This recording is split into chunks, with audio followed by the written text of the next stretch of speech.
Here we go. I want you to go into y equals, and I'd like you to type in x squared and then 2 to the x. So we are changing in this unit from talking about things like x squared, polynomials, and we are going to start talking about what we refer to as exponential functions. And as you write these two down, you notice that the variable, instead of being in the base, the variable moves to the exponent. I'll pause, make sure everybody's got that typed in. We're going to do a little exploration here. We're going to turn the hockey game off. Oh, it's down. It's down. Attaboy. And then we want to make sure that everybody's table is set correctly. So go second window to get to this table set. And it doesn't matter what the start or the change in table is. Please just make sure that your independent variable is set over to ask and your dependent variable is on auto. And what that means is it will ask us what we want the x value to be. It will automatically generate what the y value should be. Okay. Now go second table. And you can just highlight that and press delete, and it'll get rid of any extra values that you have there.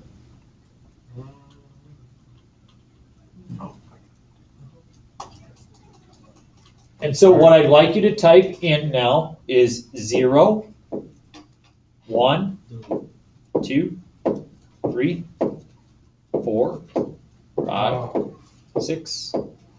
How far does yours go up to? I think 6. On 6. Okay, we'll go up to 6.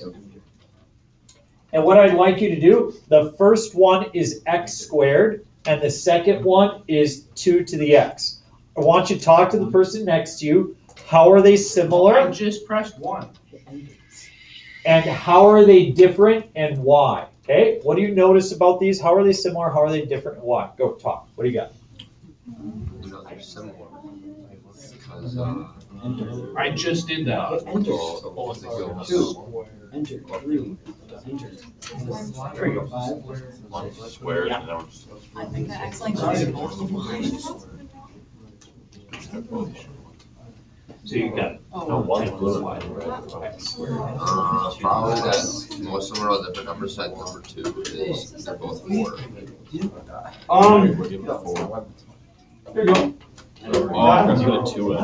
Yeah, that probably helps. Well, this one, Your table. the Y1, Ask. this is the squared version of all of these. There we go. This one is One's added. Nope, never mind. this. Well, the red one is the square. Wait, this is times 2. What's 3 squared? This one's just times 2. Everything's times 2. Well, no. Why 2? Because Okay, let's check it out. 3 times 2 times. First of all, it's obvious to see how they're different. How are they 4 times similar? 2 is 8. What are you talking 4 times 2 is 8. about? Oh, how'd you do that? No similarities? Oh, I don't know. Oh, I see. I don't know about the similarities. The but y values are continuing to get bigger. bigger for both of them, right? Uh-huh. Yeah. Which one is getting bigger faster? The second one. The second one. Notice when it starts, they're pretty even, aren't they? Like at x equals 3 and 4, you know, they're pretty even most of the way, aren't they? And then all of a sudden, the second one really starts to take off. Okay? The exponential function is going to grow much more quickly than the power function. Okay? And so as you type in another number here, 10, you know, you're just going to get 100 there, whereas on the other side, you've got 1,024. So exponentially, things change in life exponentially a lot more than they do in terms of power functions. So for example, our national debt grows at an exponential rate. Bacteria on your phone grows at an exponential rate. Radioactive isotopes decay at an exponential rate. We like exponential stuff. You guys like money? I love money. Yeah, when you invest money and get compound interest, it grows exponentially. Okay, those are some things we'll be able to investigate. But you can see what happens here. Okay, now I want you to go back up. I want you to change them so that they're negative. 0, -1, -2, so on and so forth. And talk to the person next. You have to change them all to negative. How are they different this time and why? What do you notice about their differences in y?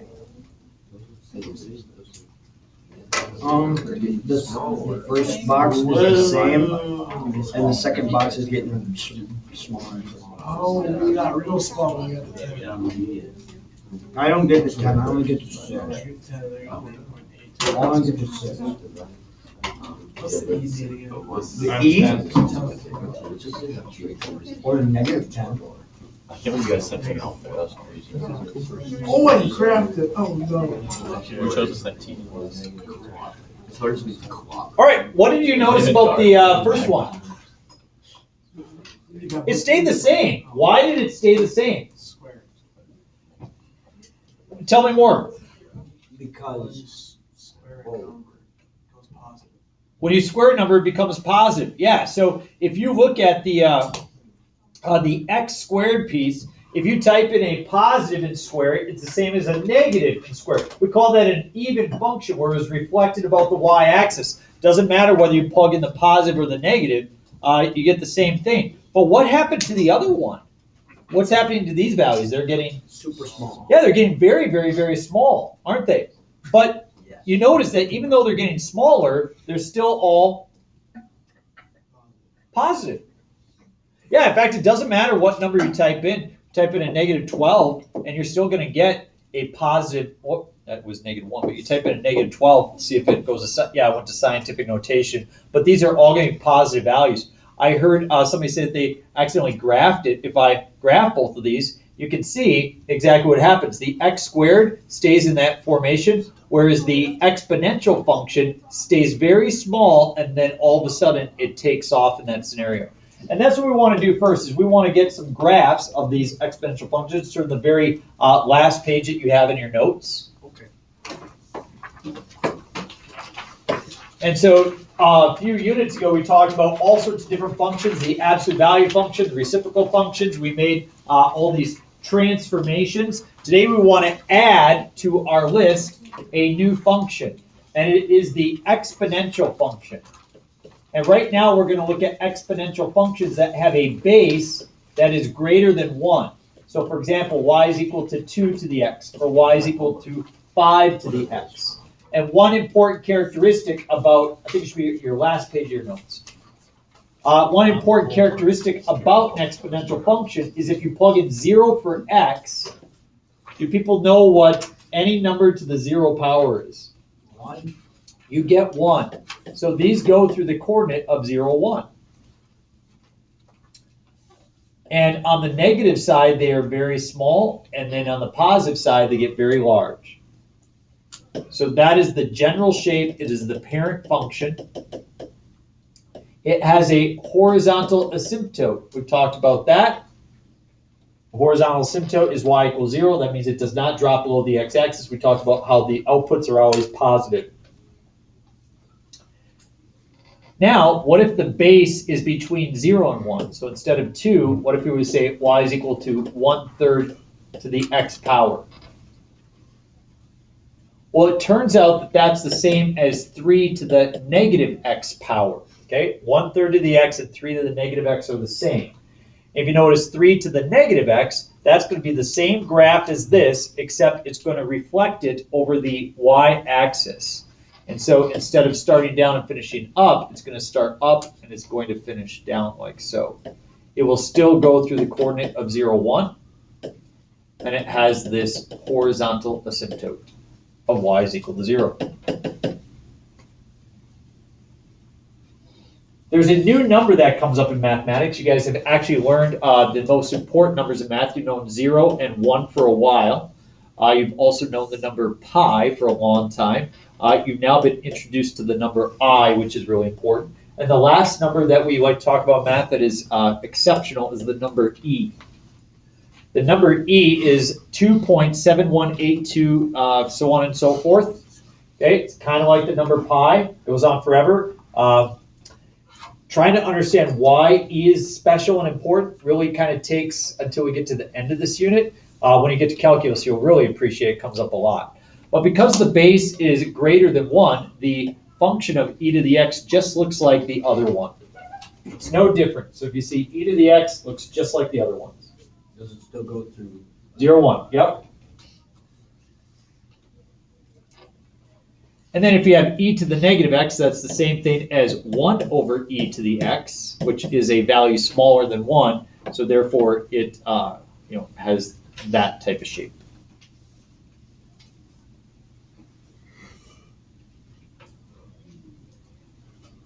Very good there?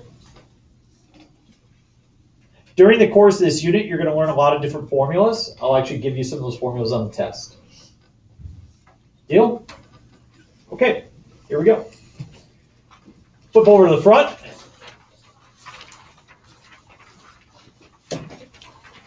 We would like to sketch graphs of the exponential function, and we would like to identify the domain and the range, the asymptote, and the point that it passes through. 4 to the x, it goes through the coordinate of 0, 1. It starts low and finishes tall. The domain of every single exponential function is all real numbers. It is never not all real numbers. Shouldn't say that, but in all the examples we'll do, it's not anything but all real numbers. If it was like 4 to the root of x, that's a different deal because we're not going to talk about that. The range is going to be from 0 to infinity.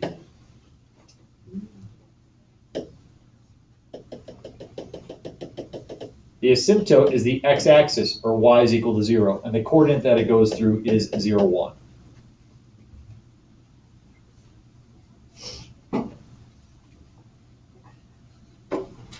All right, so you help me out. Letter B. How is it going to look different? It's gonna be the, Yep, that's the only difference. You see a value here that is less than 1. So it simply flips it over the y-axis. Your domain is always all real numbers. The range, again, is going to be from 0 to infinity.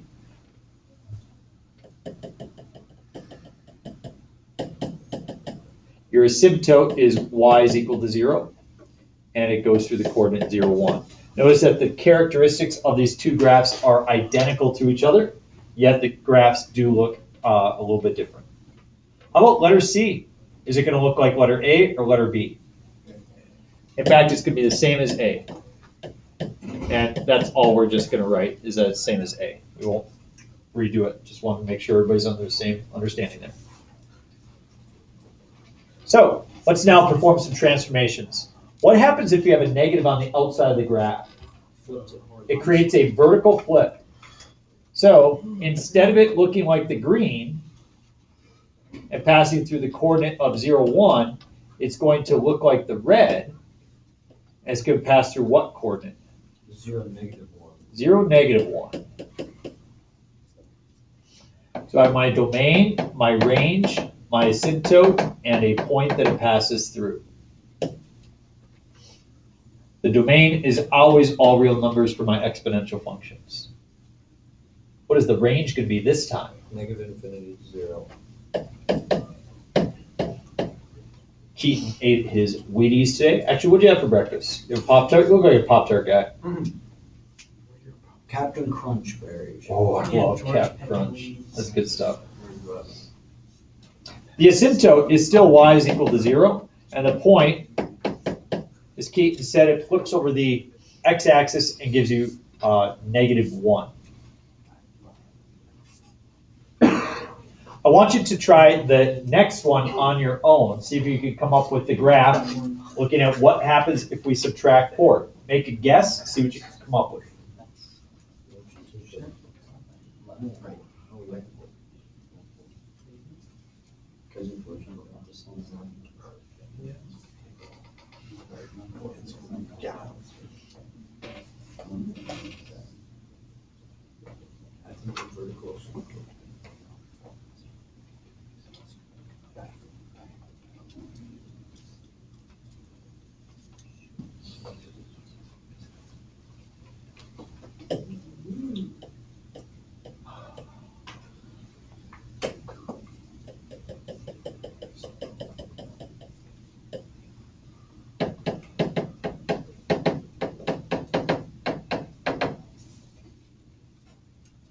This is a vertical shift down 4 units. So therefore, instead of going through the coordinate 0, 1, it shifted down 4 units. It goes through the coordinate 0, -3. The asymptote used to be at 0. If it shifted down 4 units, the asymptote is now y is equal to -4. Why is it 0, -3? So the -4 says we shift it down 4 units. And if the point used to be at 1, we shift down 4, 1, 2, 3, 4. It's always one spot above the asymptote. Okay? The domain is always all real numbers. And the range, in this case, is going to be from -4 to positive infinity. So does the 3 do anything? No, the 3 simply says it has this shape as opposed to this shape. Don't try to graph this one, but see if you can talk to the person next to you and identify what are the 3 transformations that are happening with letter F. Go, talk, 30 seconds. So it's gonna be back to 1, 2. It's gonna be to the what? To the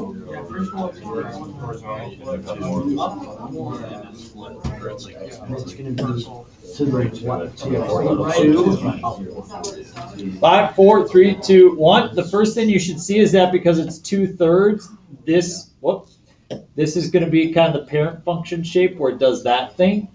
The other thing you should see is that the -2 is going to move it right 2. The +1 is going to move it up 1. You all good with that? So I'm going to take that green shape and I'm now going to move it right 2 and up 1. So 1, 2, there we go. So I move it right 2, so instead of going through the coordinate 0, 1, it's now over at 2, 1. And then I move it up 1, so it's now going through the coordinate of 2, 2.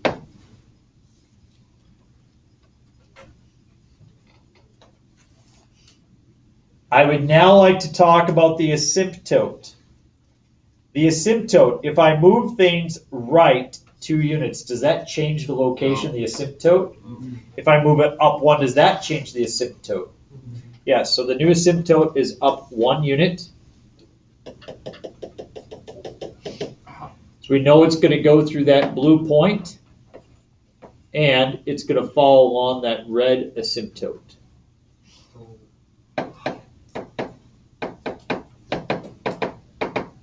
So the domain is always all real numbers. How'd you get 2, 2? So it was sitting at a coordinate of 0, 1, and I moved it right 2, and then I moved it up 1. Oh, okay. The range is going to be from 1 to infinity, and the asymptote, as you can see, is y is equal to 1.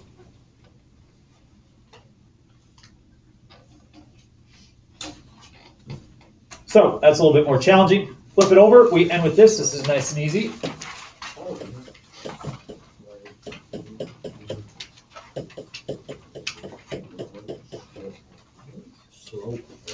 So now what we want to do is we want to write an equation for an exponential function. Okay, find the exponential function that passes through the following points.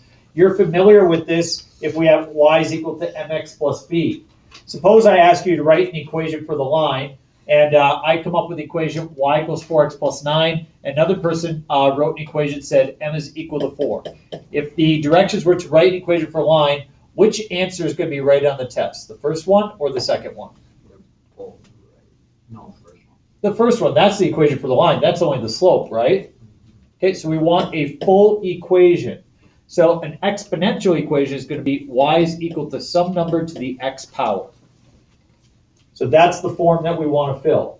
So just like in this one, we found out what m was and say what b was, here we need to figure out what a is. Notice that all of these go through the coordinate 0, 1. That tells us that it's an exponential form, and it goes through 225. So I'm going to say this is my x value, and that's my y value. So y is equal to some number a raised to the x power. Or 25 is equal to some number a to the second power. What number do you square to get 25? 5. So therefore, a is equal to 5, and that's what people write as their answer, and that is not correct. The answer is y is equal to 5 to the x power. That is an exponential function. Don't simply just tell me what a is. Why not, 8 or 5 to the second? Why isn't it 5 to the second? Yes, 5 to the second is 25. 5 is the number that you would plug in. But just like here, notice that we write y and x for our equation for our lines, right? So your final answer needs to have a y and an x in it. Okay, the next one, we have this is our x and this is our y. So 2 over 3 is equal to some number a to the negative 1 power. What does it mean to take something to the negative 1 power? 9 to the negative 1 is the same as 1 over 9. 1 over 8 to the negative 1 power is equal to 8. So when you take something to the negative 1 power, it flips it. So what number do you flip to get 2/3? 3 seconds. 3 halves, yep. So if a is equal to 3 halves, then the equation is y is equal to 3 halves raised to the x power. Try letter C on your own.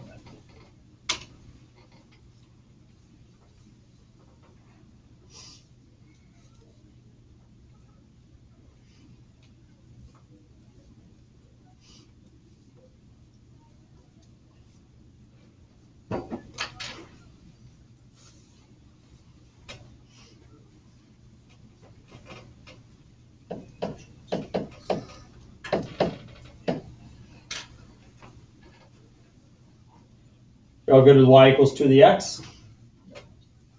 Okay, our last example, the y value is 1 over 10,000 is equal to a to the 4th power. Some people struggle with this piece because they're like, this against, I don't know that. Got to try to figure out a way to work through it, folks.